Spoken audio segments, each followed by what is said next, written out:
Hi and welcome back to Hot Dice. It's been a while, but if you want to know how to paint a cool elf dragon and even convert one in one night with basic paints and no airbrush and no real fancy techniques, you're in the right place. In this video you're going to see how I did it, and that's right, all in one night.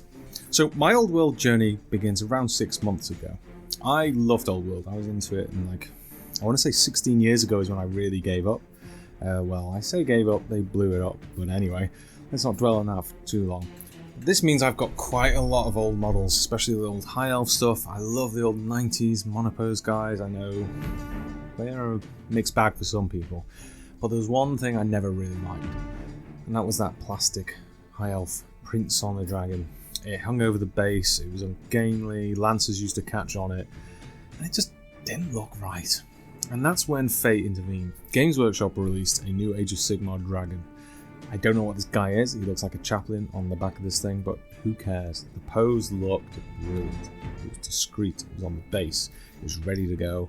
And I just thought it fit perfectly well. The only thing missing was an elf on the back of it.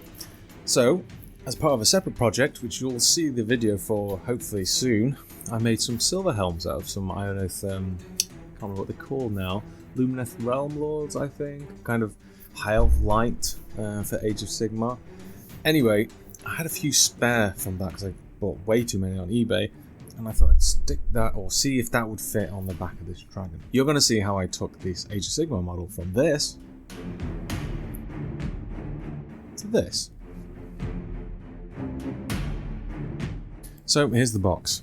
In hand, newly delivered, and looking good. So here it is on the base. It's a good overview. It looks like it's it's packed up, like we said. It's got this guy on the back. Hopefully that's not ingrained into the actual model. We look at the back. Yeah, we can see all this iconography here. It's kind of like almost 40k-esque style. He looks massive. But anyway, I think we just need to have a look at the sprue and see what's inside. So let's just dig this out. Yeah. Okay, so obviously there's not much customization to this, Age of Sigmar. The detail is fantastic. Where's the chair? There it is. So yeah, it's quite narrow actually, which is really good. I was hoping to get away with using the elf model. Where's the there it is. So yeah, those legs like Space Marine scale. That would be ludicrous. But so here's the elf knight himself. Let's pop him on the finished dragon. Ah.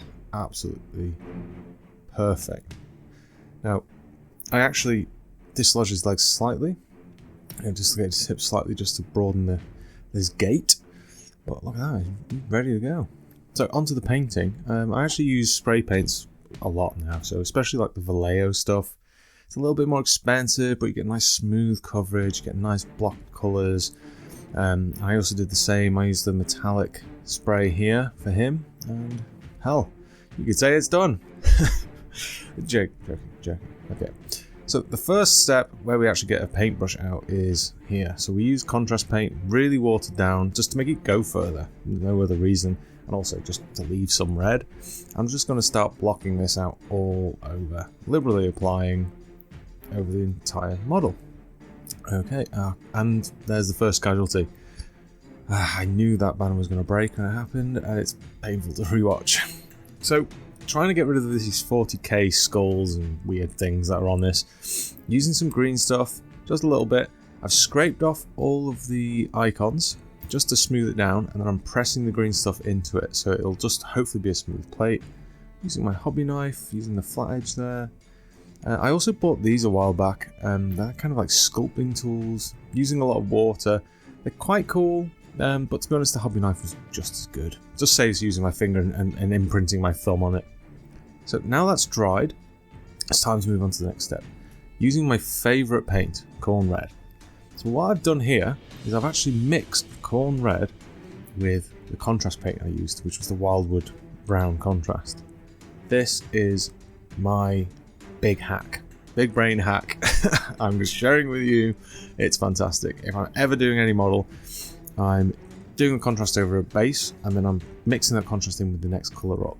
And what it does is, unlike water where it gets very thin and hard to manipulate, it keeps it kind of like a normal paint. And I'm just putting it on now, all the raised areas, all the scales, all the flat scales. I'm not going right into the recesses. And you can tell straight away, it looks like I've been blending this.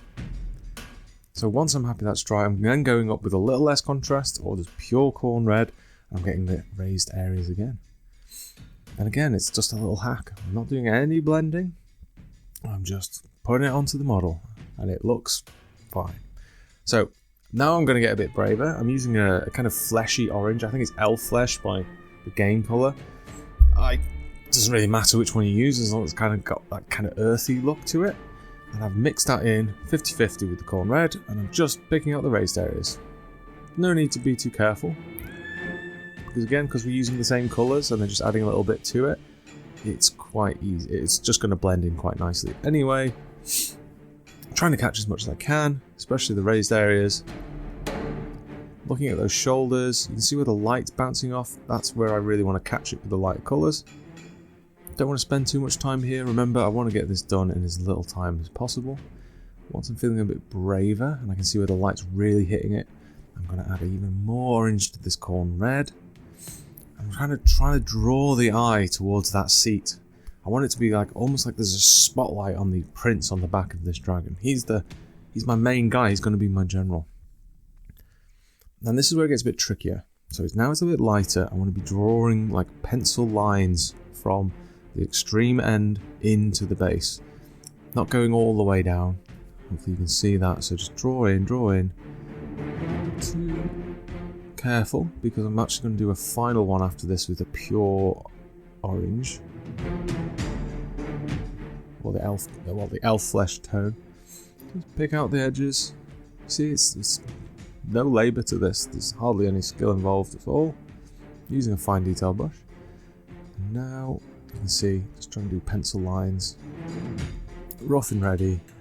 Get the bits that are most pronounced on the model itself. Thin lines, nice and relaxed. As I'm going around the model, I'm seeing there's some bits I've left unloved, and it's those unloved, untouched bits that really make it look unfinished and undone and messy. And actually, even though we're speed painting, we want to make sure at the end of it, it's tabletop ready and it looks great on the table. Great impact. So there we go. There you have it. Now I'm looking at the wings again. I'm not really happy with how they look. They're quite glossy. They've got pooling. So I'm just going to use the same technique I used on the scales. There's no point in hiding it. Sometimes you make mistakes.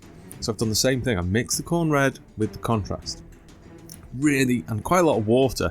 Liberally applying it, keeping it wet. And then I'm adding a little bit more corn red into the mix, and I'm just slapping on the more raised areas. And you can see straight away there's already a transition for me. Now I'm going to put a bit of orange in there, just a little bit, and I'm just the raised bits. Look at that, it's still wet. That means it's going to blend out into a nice smooth colour. Even now, even while it's still being worked with, I'm adding a little bit more orange again. It's just got that great kind of transition. No need for an airbrush. Job's a good one. Now on to the prince himself. So, great cheat code with the silver, but now I need to actually add something that makes the detail come out. Now if this was a human, or maybe it was a chaos, or any other faction really, I'd probably use black contrast watered down, or a null oil, but this is a high elf. I want the armour to glisten, silvered steel. So I'm using a Drakenhof Nightshade here. The blue going into the recesses just kind of gives it that kind of chrome silvered look rather than a dulled down metallic look. And I actually prefer the block coloured silver like this to say dry brushing, which can actually take a lot of time if you're doing it properly and trying to get a smooth finish.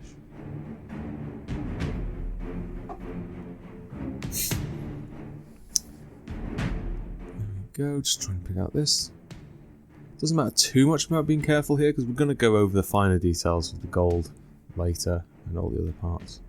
But it's just about layering up slowly where I want it to be a little darker blue to emphasise the contrast.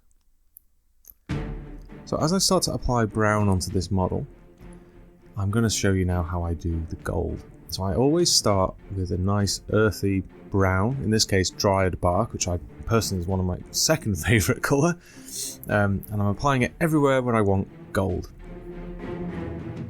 Brown works fantastic for this because it just gives it that antique look, and you actually go from quite a dull colour to a much brighter colour, and actually the contrast creates a more radiant, more glistening gold. And the gold I'm going to be using is in fact, well, actually it's bronze. It's model color Vallejo bronze. After probably 20 years of painting, you start to discover what works best, and this is by far my favourite colour for gold. I'm mixing it in with the brown.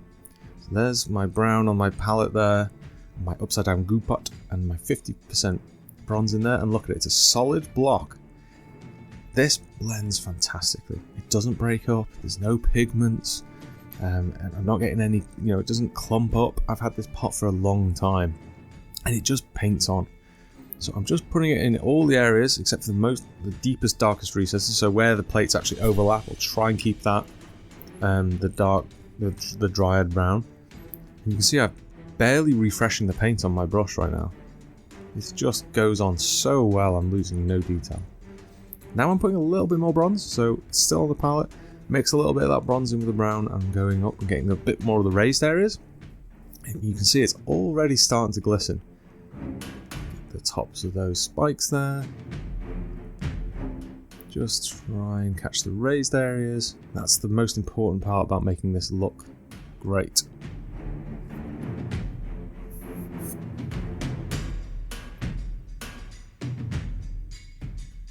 So now pure bronze, or gold in this case, just picking out very raised areas where the lip of the plate is there, and you can see already with hardly any work, it just looks so real, so grounded. The patinaed kind of antique look, it just looks great, so realistic. Picking out the raised areas.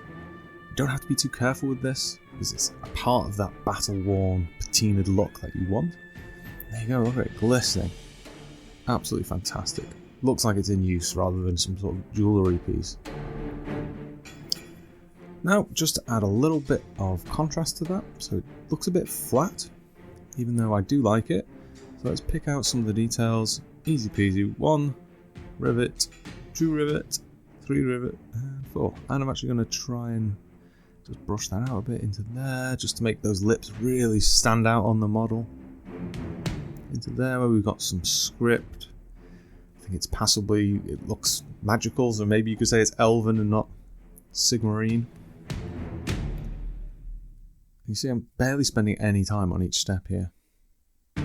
Touch up some of the silver. I'm using any generic, I sometimes use a lead belcher in with the silver just to give it that look. But again, it's looking a bit flat.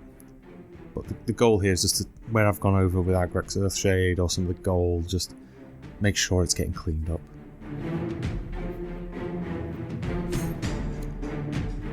Looks good. So, give it the same love. Dracoff Nightshade. Onto the rivets. There we go. Same deal. Not spending any time really. Just not putting too much on so it looks painted on. Straight out of the pot. Rim that in there. Just to really highlight the contrast between the two plates. Push it out a little bit. Give some love to the face and job's a good one. So, here's the guy. He needs to be done well. So I think it's time to apply the same gold makeup. I want to take my time with this one. It's good that I started with the dragon actually, because those are big, broad plates. I can make my mistakes there. I can get more comfortable with the technique in that place. But this guy, you can see the lining of the actual armor plates is very fine. I don't want to mess this up. I'm already happy with the steel. I don't want to go onto it. So fine detail brush, nice and easy. Relax, get into it, and think about your colour scheme. So I'm going with Celador. So you can see the red, whites, and the greens. Normally it looks a bit garish, as you can see. Red and green doesn't normally go together, so I'm going to have to think of a way to get around that. So I'm using a Caliban green. It's quite a dark one as a base. See how that works. Just going to use this basically on all of the exposed cloth. There isn't much on this model, which really helps on time. There we go. So yeah, that doesn't stand out a great deal. Try and get the colour in here. Careful as it goes. Just block out the colour because it's quite thin, so some of the silver might come through. I don't really want that. It's quite watered down. I want to keep the detail on this very fine model. Here I'm going straight in with the corn red. Again, keeping some consistency with the rest of the range, but making sure he has the three colours on him, or at least the red and the green. And once it's blocked out, it's starting to get there, isn't it? Looking almost finished. But there's still some bits unpainted, and in this case, I just want to get some gold on there. I'm using the same bronze that I used, the Vallejo bronze. And because it's so fine, I can just pick out those lines, and I'll use the earth shade again just to help that contrast come through.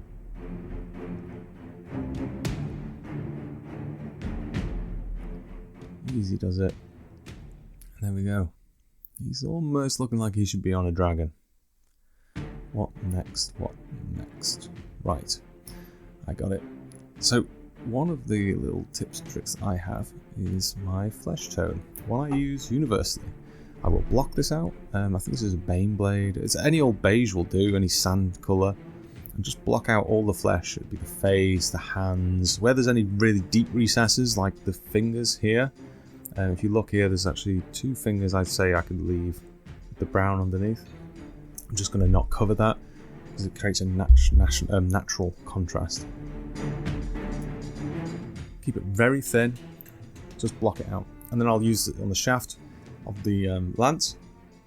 But I'm going to use different contrasters and contrasts and shades to differentiate them. I'm using the same flesh tone mixed with the green to highlight. Because like I said, I'm trying to pare it back a bit because I don't like how green goes with red sometimes. Now you'll see this fire orange. It's a very bright orange. Fire Slayer orange, I believe it's called. I've mixed that with my corn red. So this is quite an artificial orange, very different from the fleshy tone I use, the elf flesh tone I use from Game Colour. And I don't mind using that on this. This is all the headdress of this elf because it'll be dyes, it'll be artificial, and it'll help it differentiate itself from the dragon slightly. Plus, I actually quite like how the orange transforms the corn red into a really easy blending colour. Just pick out some of those raised areas, and it just looks ready in moments. While I'm here, I'm going to water down my corn red. 90% water, 10% corn red. Maybe even more water. I'm just slapping it on where the hand is. And you'll see later the effect that has. That's my flesh colour. Easy as that. You can go over again with some flesh if you want, if it's too red. But actually you'll find that if you look at your hands, they tend to be a little bit more red than the rest of you. Anyway. Agrax Earthshade, as promised, onto the gold areas, just to give it that kind of rich look to match the dragon. Now onto the shield. So this is going to be very visible. I'm going to use white grey from Vallejo. I never use white to paint white, I always use a really light grey. And I found this Eldari transfer sheet. And if you look at this artwork I found from an old book, that looks very similar, wouldn't you say? Some dragons there. That'll save me some freehand time. So using the black contrast, I'm going to steal some of those mountain designs, since, Celador or Calidor is one of those mountainous areas. Let's make a little mountain scene on here.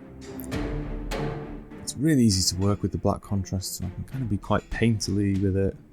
I can water it down and actually do mountains in the background as well. So we'll just concentrate on making the foreground a nice dark black, like it is on those banners. And the watered down, I'll add some peaks in the background, and it creates the illusion of depth of field. As you would in a mountain, the mountains close to you are always slightly darker, and the ones that get further away, they get more opaque. So just for motivation, a quick look how this guy looks so far.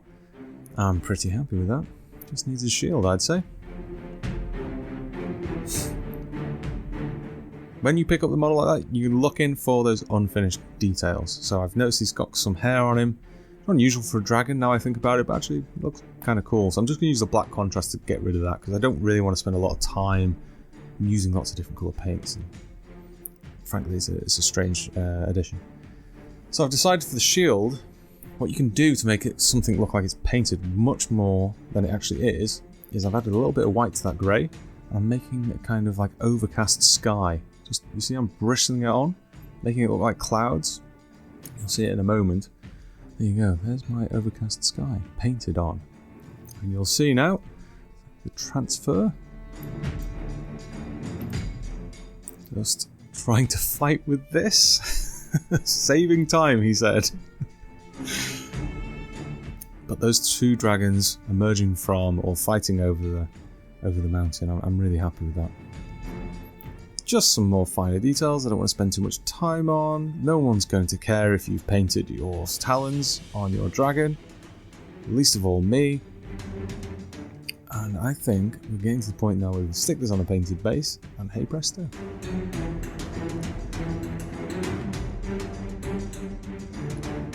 And here he is. I've filled out the base, obviously, you can see. The wings look great. There's a great organic kind of blend there. There's the shield. Looks like I spent a lot of time on it, and it was a really easy hack. The dragon scales also with the line work just pops. This is a great angle where you can actually see the gold. I'm really happy with that patina aged look, and then just one last look at him from the front. I'm really happy with how that turned out. So we're calling it done. I'm really happy with how that turned out. I've had it on the tabletop. Hopefully we'll get a recorded battle report for Old World soon with my high elves. It's going to be a little bit more speed painting from the rest of my army before we get there, but anyway, you have that to look forward to. Also, I have a Silver Helm project that I'm working on using those Lumineth Realm Lords. So in the meantime, please like, subscribe, do all that stuff to really support the channel. And if you liked what you saw, let me know. Put some comments in there if you want to see something else. I'm happy. I hope you are too. Thanks for joining me. Take care. Bye.